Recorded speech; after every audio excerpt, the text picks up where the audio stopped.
Good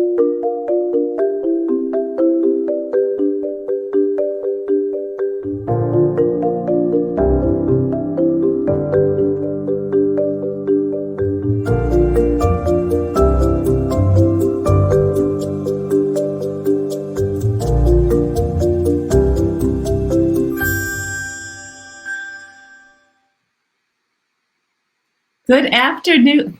Good afternoon. I'm Jenna Bednar, professor of public policy and political science at the University of Michigan and the Edie N. Goldenberg Endowed Director for the Michigan and Washington program.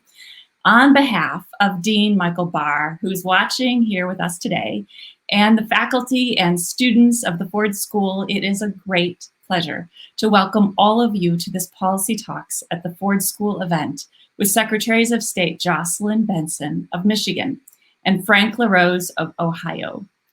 I'll be talking with Secretary Benson and Secretary LaRose today about a timely and critical topic, ongoing election preparations in Ohio and Michigan. This event is part of the Conversations Across Different series at the Ford School, where we try to highlight for our students and our community the kinds of discourse necessary for creating constructive policy across various spheres of difference. I would also like to thank the Center for Local, State, and Urban Policy for co-sponsoring this event today and for our partnership with Detroit Public Television. Before we dive into the discussion, I'd like to very briefly introduce Secretaries Benson and LaRose. So Jocelyn Benson is Michigan's 43rd Secretary of State. She's the author of State Secretaries of State, Guardians of the Democratic Process, the first major book on the role of the Secretary of State in enforcing election and campaign finance laws. Prior to being elected Secretary of State in 2018, Benson was Dean of Wayne State University Law School and Associate Director of the Damon J. Keith Center for Civil Rights. Frank LaRose is Ohio's 51st Secretary of State. Prior to being elected also in 2018, he served 2 terms in the Ohio State Senate. He's also a decorated combat veteran and a former U.S. Army Special Forces Green Beret. He earned a Bronze Star for his service in Iraq. And finally, a couple of quick notes about the format. So unfortunately, for family reasons, Secretary Benson and Frank LaRose will need to leave today at 3:45. So we're gonna close the discussion a bit early. Rather than waiting till the end to take audience questions, I'm gonna try to weave them in throughout the discussion. So we got a couple of questions in advance, but you can also submit your questions in the live chat if you're watching on YouTube, or you can tweet your questions to #PolicyTalks. There's a great team working backstage, keeping an eye on your questions for me. So welcome, Secretary Benson and Secretary LaRose. Thank you so much for being here today for this important conversation. Good to be here. Thanks for having us. Glad to be a part of it. The election's underway. We can no longer talk about election day, but instead it's an election season, and we're in the midst of it. Everywhere I turn, I hear so much worry. People are worried about the outcome, of course, but also about the process. They worry that their mailed ballots will be lost or arrive too late, or if they're voting in person, that they'll catch COVID, or that the lines will be too long, or most frighteningly, that people bearing arms near the polling places will scare away those who try to vote in person. So I'd like to begin by talking about some of these worries and how you're managing them. You both have already run an election during COVID, and that experience with the primary has no doubt informed what you're doing now. So let's first talk about mailed ballots. Given that processing mailed ballots takes time, I've heard from many that they fear a reprise of Bush v. Gore. That is, the delay in declaring a victor in the presidential election will call into question the legitimacy of the election. Do you have an estimate of how long it will take to count the ballots and be able to certify election results? And do you have the time and the resources that you need? And Secretary Benson, you've been vocal about talking about the time and what you need. So maybe you could start first. Sure, and thanks again for having us and hosting this important conversation. This very topic is something that Secretary LaRose and I have talked about often. As you know, his state's in a very different place. They've had vote by mail, expanded vote by mail for many cycles, many years. And as a result, they've really expanded and allotted a lot of time for clerks to process ballots. I'll let him go through that. But in the beginning of this year, as we work to plan for, and this is actually our fourth election here in Michigan that we've had this year, this November, it will be our fourth. And you're right, we have honed our process and piloted different things throughout. And to answer your other question, yes, we very much are ready for November. We are prepared. We have doubled, in some cases tripled, machines for high-speed tabulators and envelope openers. We have recruited close to 30,000 new election workers, far in excess of what we need to accomplish our goals for Election Day. So I'm very optimistic, and I think it's important that even in this time of great uncertainty, where people are anxious and fearful about so many things, that we let them know they don't have to be afraid about whether their vote's going to count. It is. And as we work to tabulate those ballots in Michigan, we can't begin counting absentee ballots until 7 a.m. on Election Day. We anticipate that 70% of citizens voting this fall will vote early or absentee, and that means the vast majority of ballots aren't going to be voted and counted in precincts as we go through the day. They will be tabulated en bulk, in mass, beginning at 7 a.m. on Election Day itself. That's going to take time. We'll have 3 to 3.5 million ballots to get through across the state. And as we have increased the number of high-speed tabulators and people who are trained to process securely those ballots, it's still really not possible for anyone to any state to go through that many ballots securely and methodically and safely in 12 hours. So we've consistently said you can expect results in Michigan or a full count to be completed by Friday at the latest, hopefully sooner. But in regards to the certification question you asked, we have a 2-week certification period, which has always been the case. And at that point, at the end of that certification period, is when our clerks will finalize and certify the full results. Thank you. All right. So Friday is at the latest. Setting expectations, Friday, and with certification 2 weeks later. Secretary LaRose. So in Ohio, we've had absentee voting for close to 20 years. It's been embraced by both Republicans and Democrats, and for good cause. It's a convenient and secure way to cast a ballot. We also know that we're going to see a higher volume this year than we've ever seen. In fact, I just reported recently that we've already had 2.1 million absentee ballot requests. I know Jocelyn is smiling because Michigan is currently beating us on this, but we're gonna overtake you. But we've had 2.1 million absentee ballot requests, and that's a good number. When if you look at past years, we would normally be right around 1 million at this point. The second week in October, we're already over 2 million and have doubled that number. And so what that tells us is that Ohioans want to vote this way and they trust it. Our boards of elections are also ready to handle high volumes of absentee voting. Even in a routine election, we see 20 or 25% of our ballots come in by mail. And so the boards of elections are equipped for that. And you know what? There are some times that errors get made. We're dealing with an issue right now here in the Columbus area where an unacceptable mistake was made by the County Board of Elections, and there was a number of voters that received the wrong ballot. They're in the process of remedying that now and sending replacement ballots to the voters that received the wrong ones. Those kind of things can happen, but certainly that should not decrease the trust that people have in this process, because it really is a good way to cast your ballot, and we know that millions of Ohioans are going to vote this way. Now, as it relates to election night reporting, this is just an opportunity for a civics lesson in many ways. I get the question a lot, will we have final results on election night?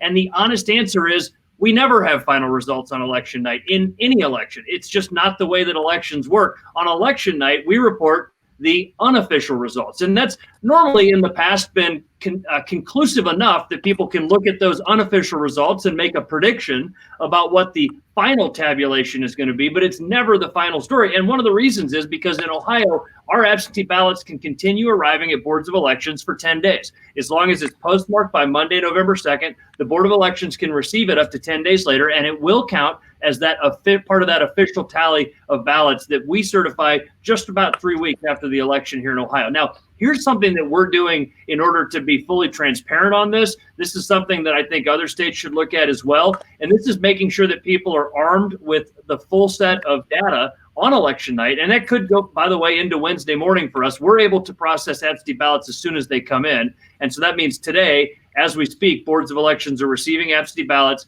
They're proofing the content, the identification information, making sure that name and address and date of birth and all of that all match up. Make sure that the last four of the social security number or other identification number matches. Check the signature against the signature on file. So all of these things are done in real time here in Ohio, so that on election night at 7:30, we hit the tabulate button, if you will, once the polls close. And in every one of our 88 counties, almost invariably, the first ballots counted are those absentee ballots because they're in already. So on election night, we're going to report all the absentee ballots that have come in so far, all the election day votes that have come in so far, as well as the early votes. We have a whole month of early voting in Ohio, and that will be an unofficial number. But here's the other thing that we're going to report. We're going to report the number of outstanding absentee ballots. It's a knowable number. It's a number that our boards of elections have always tracked, but it's never been sort of publicly reported before. Simply, the boards keep meticulous tally of how many ballots go out and from whom and how many ballots come back. The delta there, the difference, is the number of outstanding absentee ballots. So that's going to be highlighted right at the top of our election night reporting website. And here's why that matters. Imagine a hypothetical where your favorite candidate on election night, when we report those unofficial results, is ahead by 1 million votes. And there are 200,000 outstanding absentee ballots. In that hypothetical, you can say, well, that's a conclusive result. We know who's going to win that one. But on the flip side, if your favorite candidate's ahead by only 100,000 votes, and there are yet 200,000 outstanding absentee ballots, then simply as a matter of mathematics, you can't call that race yet. And it would be ridiculous to declare victory in a race where there are still 200,000 outstanding absentee ballots and your margin that you lead by is only 100,000. So we're trying to empower people to be well informed as it relates to the way election night reporting happens in Ohio. And by the way, that's the case in I think every state. No state will report final results on election night. That's just not the way elections administration works. Yeah. That is very interesting. Secretary Benson, is Michigan in a position to be able to report the numbers of mailed-in ballots that have yet to be counted? We have been doing that. And again, a lot of what Frank and I are doing is very similar. And you can go to michigan.gov/vote and see the number of people who've already requested ballots, who've already returned ballots. And amazingly, over 800,000 Michigan citizens have already voted in this, which is extraordinary, and extraordinary numbers that are growing every day. We expect to cross 1 million early next week. So that's very exciting, and it really underscores the incredible amount of enthusiasm that voters have for the election this year. Yeah, absolutely. All right. So there's so much focus on voting by mail, and at times even worry about the capacity of the post office, that perhaps we haven't paid sufficient attention to in-person voting in a pandemic. And as one political scientist put it, in some of our minds, the nightmare scenario isn't about voting by mail. It's a meltdown at the polling places. So are we ready for in-person voting during this pandemic? And what has your team done about the concerns that we've been hearing, either about COVID contagion or long voting lines or about voter intimidation? So in Michigan, we do have options to vote this year. And of course, you can vote early by mail. You can vote in person early at your local clerk's office between now and the day before Election Day. And then you can vote at the precincts, at your local precinct on Election Day itself. And one of the benefits of now this being the fourth election that we've run this year in the midst of the pandemic is that we've been able to, in each one, really improve upon and perfect the in-person voting option to ensure everyone's health, safety, and security. Number one, all election workers have PPE, masks, gloves, and sneeze guards, and polling places are set up with social distancing guidelines intact to ensure that no one's health is at risk and that our CDC guidelines are followed in every precinct. And that is not unique to Michigan. I know Frank's doing the same thing in Ohio. Paul Pate in Iowa, and in fact, Anheuser-Busch has just delivered gallons of hand sanitizer to every Secretary of State today to help with that. So we've got the sanitation and health of our precincts intact. The second thing, and the reason why I mentioned all of those options, is because we're on track to have more citizens vote in Michigan's election this November than ever before in any election in our state's history. By the way, Frank, we're going to win our bet. And we'll get to that in a minute. And so, but because of that, the question is, well, how do you run a remarkably high turnout election in the midst of a pandemic? Well, you do that by spreading the vote. And of course, everyone knows their options. They can choose the one that's best for them. But when we have record numbers of people voting absentee in Michigan, record numbers of people voting early, we're expecting about a third of turnout will be in person at your local precinct on election day. That means, and again, we've tested this already over our 3 elections this year, minimal crowding, minimal lines, if any at all. In fact, we have not had any lines at precincts this year because we've been able to ensure people can take advantage of all these other options as well and only vote in person on election day if that's the option they choose. And about a third of the voters typically choose that, although notably in our May elections, only 1% of voters chose to vote in person on election day. So we're ready. Again, we've built the infrastructure for that. And finally, the third question you mentioned was about safety and protecting the safety of our election workers. Now, I'm fortunate enough to have a really tremendous attorney general here in Michigan, and we're basically joined at the hip for the next week and in the weeks ahead as we work to develop safety protocols and working with local law enforcement as well. We have to strike a number of balances there. We have to ensure transparency of our precincts and polling places because we want people to have faith in the process and be able to observe, as poll watchers always have, but observe from a designated spot in the precinct, not removed from and not talking to voters, wearing masks, and also abiding by the health protocols we've put in place. And on top of that, drawing a very direct line between observation and disruption. And if anyone crosses that line and becomes disruptive, they will be held accountable and removed. And we can go into more details, but that's the basic essence of it. And no voter should fear their health or safety if they do choose to vote in person on election day in Michigan. A couple things on this. We've been really working to encourage absentee and early voting specifically to help make sure that we don't have lines or crowding on election day. And so that was a clear objective from the beginning. That's why we're so excited to see the record-breaking numbers that we have of absentee votes right now. We sent out this envelope just a couple weeks ago, which is an absentee ballot request form to every registered voter in the state. And I've been really happy to see a large and enthusiastic turnout this week. In fact, I'm predicting that we're going to break the record for early voting in the first week of voting this week as well. And in some cases, we have seen lines on the first day and second day of early voting, but really that's not because there need to be, it's because there's enthusiasm. People have 27 other days that they could go and do early voting, but people are enthusiastic to get out and vote. So first of all, we're really happy to see high numbers of absentee and early votes. And again, what that helps facilitate is to make sure that we can have that smooth experience on election day. In Ohio, we operate close to 4,000 polling locations. They have to be staffed by 37,000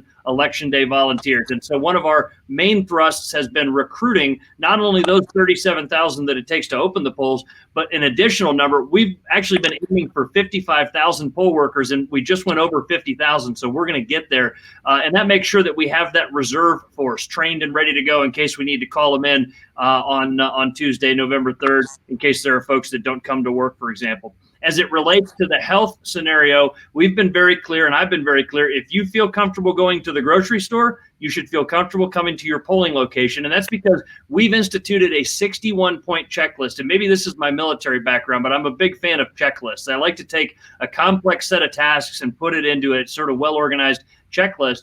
And this 61-point checklist, which you can find on our website, voteohio.gov, was developed with the CDC and with the Ohio Department of Health and in coordination with our local elections officials all throughout the state. And what it lays out are the standards that we have to protect public safety. And it's the things that you would expect. It's masks, it's shields, it's having one door in and a different door out. It's maintaining social distancing by separating the machines by at least 6 feet. It's wiping down commonly touched surfaces. It's all of those things, but also making sure that we've surged the supplies to our boards of elections that they need. That started with the $12 million in federal CARES Act money that we got, which I pushed out the door, almost the entirety of that money out to our local elections officials so that they could use it to hire extra staff, buy extra mail handling equipment, and also purchase personal protective equipment. But as Secretary Benson mentioned, we've also seen a lot of great patriotic companies that have stepped up with donations. We had a mask manufacturer here in Ohio that donated close to 500,000 masks. And just like in Michigan and Ohio, we've had Anheuser-Busch donate 3,000 gallons of hand sanitizer, as well as many other folks that are donating supplies like that. And so as far as the health scenario at our polling locations, we're going to be ready here in Ohio to make sure that it is a healthy environment for both poll workers and elections officials. Finally, on the security environment, just like Michigan does, Ohio allows credentialed elections observers. Those are individuals that are in Ohio nominated by their party or by their candidate. They are credentialed. They're not allowed to carry firearms. They're not allowed to wear uniforms or any other kind of paraphernalia that identifies a particular party or candidate. And they're very strictly governed in Ohio as far as what they're allowed to do. They're basically allowed to be a fly on the wall and to observe the things that are going on in that polling location. If they see something they don't like, they can step out and call the Board of Elections. They can bring it to the attention of the person in charge of the polling location, or they can call the legal counsel for their campaign or party. But under no circumstances can they interfere with the voting process or with the poll workers and the work they're doing. Additionally, in Ohio, we establish a 100-foot boundary around each polling location, which is a buffer zone. No campaigning can be conducted within that 100-foot boundary. Of course, the First Amendment is in full effect. Just outside of that, people can wave signs and pass out flyers and express support for their favorite candidate. But what they're not allowed to do in any capacity is intimidate voters or obstruct voters or impede voters. And the law is very clear on this in Ohio. That's why I had a conference call this week with the sheriffs, the county sheriffs all throughout the state of Ohio, and I sent them a memo clearly laying out our expectations for what local law enforcement will be doing to enforce the law in Ohio. There will be no tolerance for intimidation or any kind of impeding of the elections process by anybody outside of a polling location or inside for that matter. Okay, I think hearing that will reassure people because, it's just become quite real here in Michigan for us with yesterday's news. And so I think people will be happy to hear that both of you are on top of it and thinking about the, concerns that they might have about voter intimidation on the outside of polling. I should mention, and this has been on my mind ever since I read this, and I know for Jocelyn it has as well because she's obviously very close with the governor. I am absolutely appalled by what we've all come to learn, and political violence is never, ever acceptable. That kind of thing, thank God law enforcement did what they're supposed to do and has unwound this conspiracy and apprehended the bad guys, because the safety of our public officials should absolutely never be in jeopardy in that way. Thank you. All right. Secretary LaRose, you brought up the word earlier, trust. I'd like to turn to that and think a little bit more about trust in these elections. And because we've heard some concerns about the legitimacy of the voting process. And these concerns boil down to two types. On the one hand, there's worry that those who should not be allowed to vote will try to vote. And on the other hand, there's concerns that those who ought to be allowed to vote will not be able to. It's along the lines of what we've just been talking about, whether it's because of suppression or fear. What problem most concerns you, and what are you doing to prevent it? You want me to take that? Go ahead, Secretary Benson. Yeah, I think we both always say we want to make it easier to vote and harder to cheat. Which is, really captures that we think, and I think it's possible to address both of those things. And in fact, that's what election administration requires. You work every day to make the process accessible and secure, and you put security protocols in place to protect the system against any who would seek to undermine the will of the voters. And that is what our work is every day as election officials, as secretaries of state. And I feel, in my view, I'll say this to take a step back. I started this work. Now I'm ending my second year as Secretary of State in preparation for November's elections. Over multiple elections, we had 3 in 2019, and we've had 3 already this year. We're about to have our 4th in November. In each one, we really build a process along 3 vectors. Number one, the infrastructure itself, making sure we've got enough machines, enough ballots, enough poll workers, essentially that we've built the election infrastructure, the voter file is secure to ensure it's accessible. We have options to vote in Michigan that I've mentioned. You can vote from home. You can vote at your clerk's office early. You can vote in person on election day, making sure each of those options are known by all voters. It's why I sent an application to vote by mail to every voter in the state of Michigan, which I believe Frank has done as well. And also I've followed his lead by putting vote by mail applications in every Kroger throughout the state. That was something that I was able to do really because Frank did that in Ohio with Kroger's there. And we were able to just import that idea here, and Kroger was easily able to adjust and expand.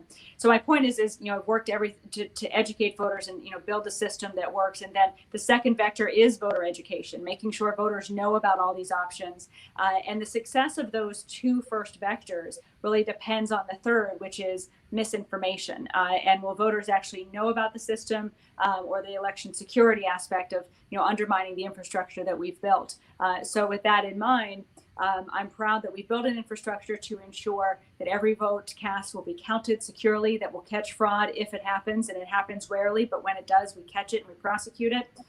And that we've built a system that voters can get information about through both michigan.gov/vote, which communicates all your voting options, and michigan.gov/election security, which communicates all the security protocols and things we're doing to protect the integrity of the system.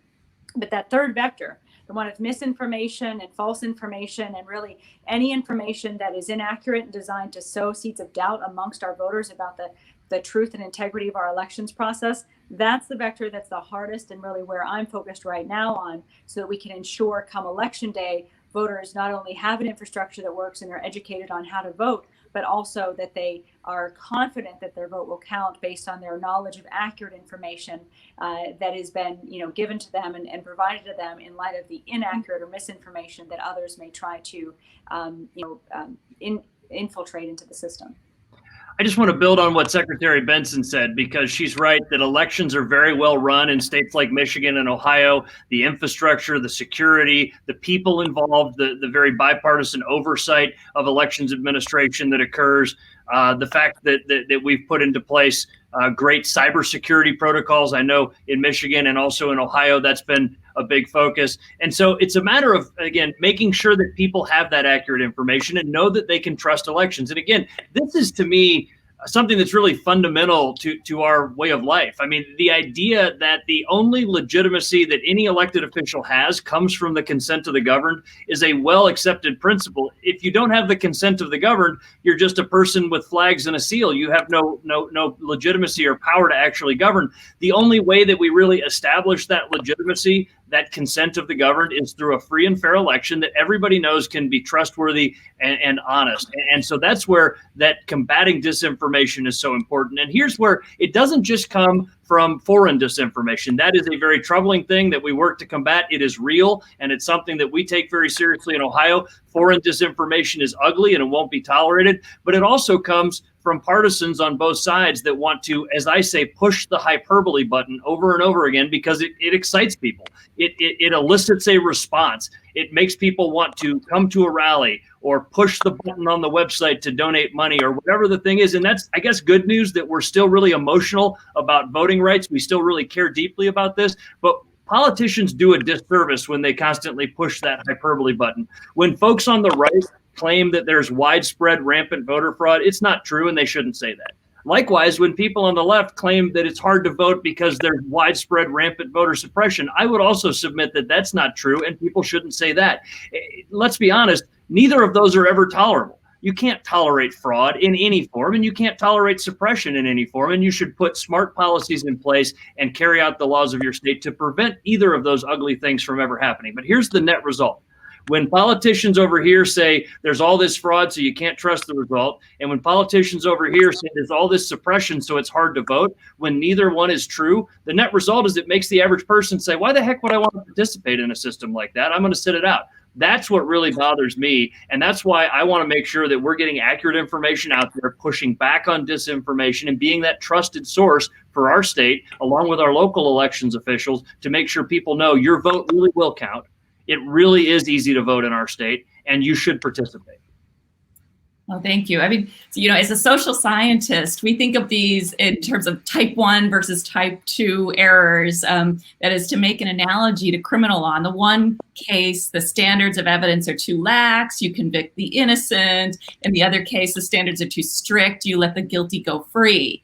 That is, we see it as two sides of the same coin. And I know that we want both, but we see this trade-off.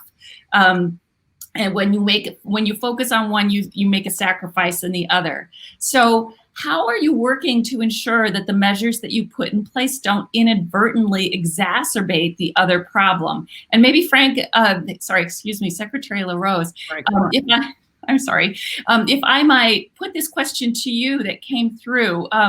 Something that's been in the news this week about your office's decision to have a single ballot drop box location per county. One of our audience members says, well, how does that make sense when you have Cuyahoga County with almost 1 million registered voters, and Vinton County, which has about 8,000 registered voters? Is there some equal protection issue here? And so is it this trade-off that is in your mind as you're making that decision? Well, first of all, it's the basic idea that you can be for a public policy and also for rule of law, right? So I've long said that we should work with the state legislature to expand the use of drop boxes in Ohio, but those kind of decisions should be made at the state house, not the courthouse, right? And there's also a principle that goes back to a case in 2006 called the Purcell case, that you just shouldn't be making last minute changes as it relates to elections. That kind of thing sows uncertainty. It actually can create a pretext for future lawsuits that are meant to sort of after the election call in to question the results of the election. So what the law says in Ohio, and what I've been very clear about, is that absentee ballots are returned in one of three ways. The vast majority of voters return them by mail. That was the case in 2012. We ran a fair election in 2012. That was the case in 2008. We ran a fair election then, 2016. And so the vast majority of voters return their absentee ballots by mail, and that's the main way of doing it. But in Ohio, the law says that you may also personally deliver it to the director of the Board of Elections.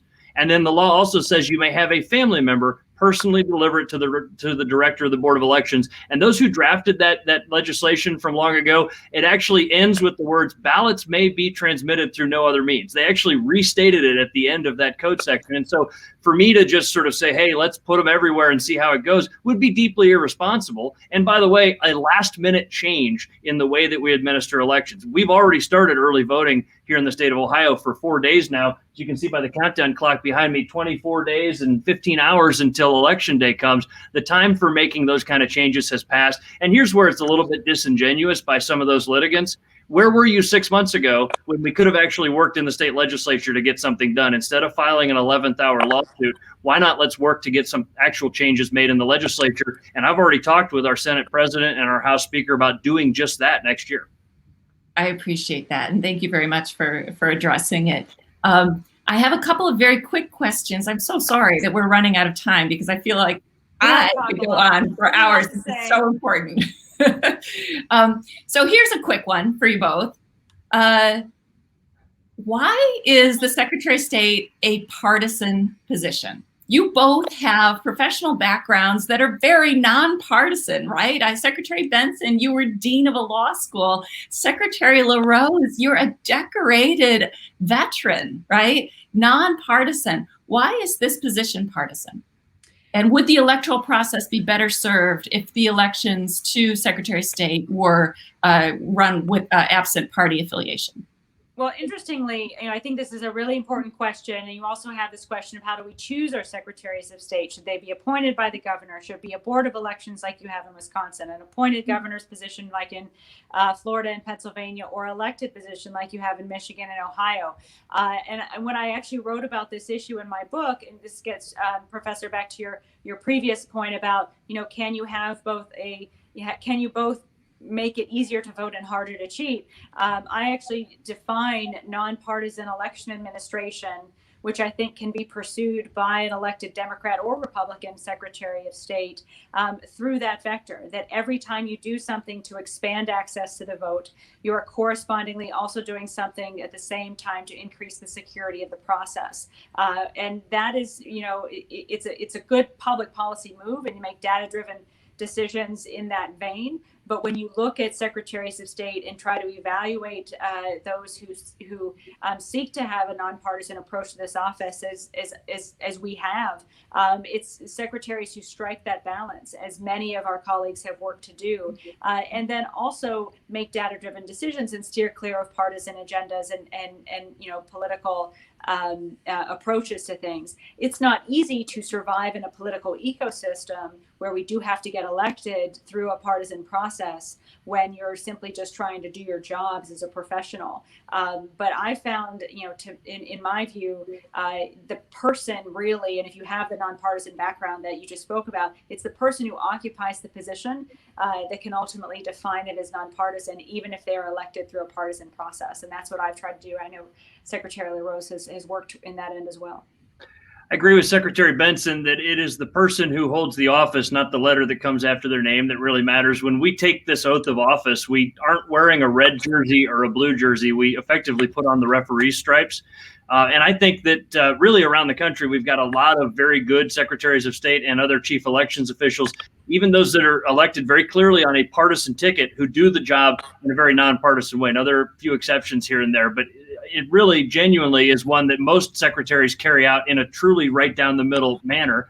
I also think that trying to force this idea that you're going to have a nonpartisan person doing it really just requires somebody to conceal their partisanship. I mean, let's be honest, anybody that's going to devote their professional life to this work is probably going to have an affiliation with one of the two major political parties, or at least a leaning or a set of ideological beliefs that aligns them with one of the two major political parties. So why force people to conceal that just so that we can say this is a nonpartisan person?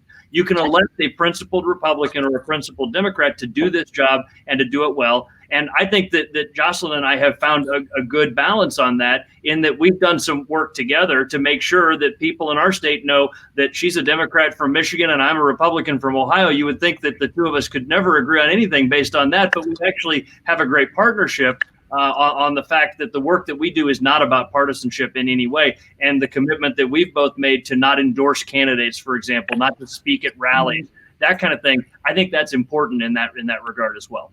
That transparency makes a lot of sense. I want to take the last minute that we have available to give Secretary Benson an opportunity just to give us the quick minute on what's happening with the Independent Districting Commission. My heart.